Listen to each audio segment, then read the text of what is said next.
Oo, si Jacob ay nagbigay ng isang mahalagang propesiya na itinuturing ng mga Kristiyano na tumutukoy kay Jesus, Mesiyas. Propesiya ni Jacob tungkol kay Jesus, Genesis 49:10. Hindi mahihiwalay ang setro sa Juda, ni ang tungkod ng tagapamahala sa pagitan ng kanyang mga paa, hanggang sa dumating ang Shiloh at sa kaniya magtitipon ang mga bayan. Paliwanag. Si Jacob ay nagsasalita tungkol sa kanyang anak na si Juda at sa magiging lahi nito.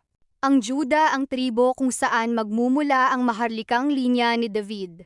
Si Jesus ay nagmula sa linya ni Juda, Mateo 1:1-3, Lucas 3:23-33. Ang Shiloh ay tradisyonal na iniuugnay sa Mesiyas, ang darating na hari na pagtitipunan ng mga bayan.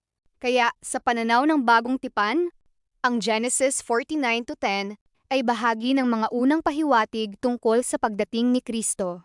Buod: Jacob, Judah, David, Mesiyas, Jesus. Ang propesya ay nagpapakita na ang darating na tagapamahala ay magmumula sa tribo ni Judah at ang mga bayan ay mapapailalim sa kanya.